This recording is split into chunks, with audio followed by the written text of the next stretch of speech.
একটা ভগবানের আত্মসমর্পণ করার কথা ছিল, কিন্তু আত্মসমর্পণ করতে পারিনি বলেই এত দুঃখ, এত কষ্ট, এত কিছু আমাকে গ্রাস করেছে। শ্রীবাস আমরা জানি পঞ্চতত্ত্বের মধ্যে একজন শ্রীবাস। গৌরাঙ্গ মহাপ্রভু তার গৃহে কৃষ্ণ নাম করছিলেন। এমন সময় শ্রীবাসের পুত্র মারা যায়। আপনারা সকলেই হয়তো অবগত।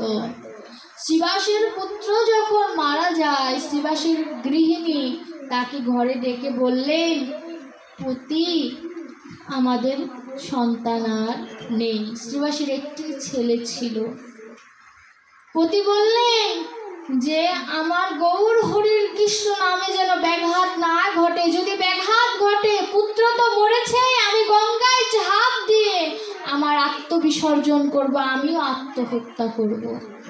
দেখুন, এমন ভক্তি না হলে কি গৌরকে আর বাধা যায়?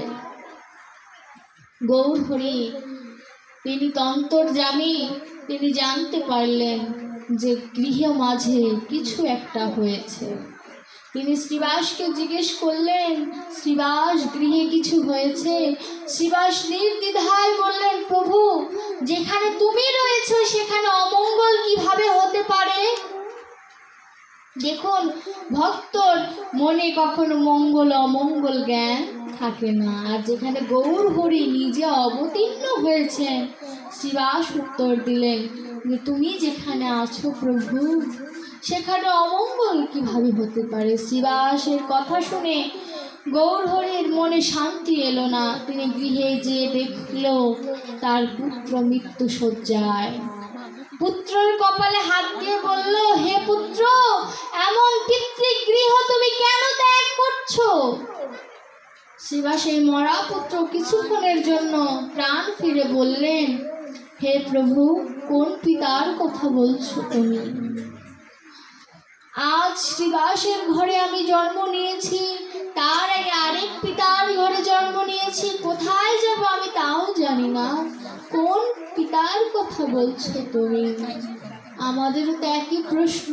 এত মায়া, এত ভালোবাসা কোথায় রবে যেদিন শেষের দিনে কেউ থাকবে না? শ্রীবাস, তুমি আমায় কেন বললে না তোমার পুত্র নেই? শ্রীবাস কেঁদে কেঁদে বলল,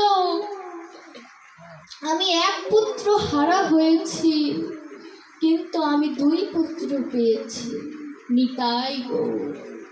শ্রীবাসের এই কথা শুনে গৌর হরি বলল, আরে জীববাসী, তোমরা দেখে নাও, ভক্ত যদি হও তোমরা শ্রীবাসের মতো হও। শ্রীবাস যেমন আত্মসমর্পণ করেছে আমার কাছে, তোমরাও আত্মসমর্পণ করো।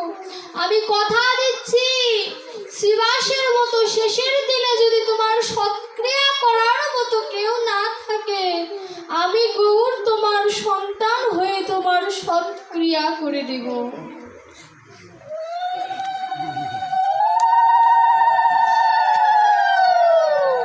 শ্রীবাস ভক্তি দিয়ে আমাদের জানিয়ে দিলেন যে গৌর সকলের হয়।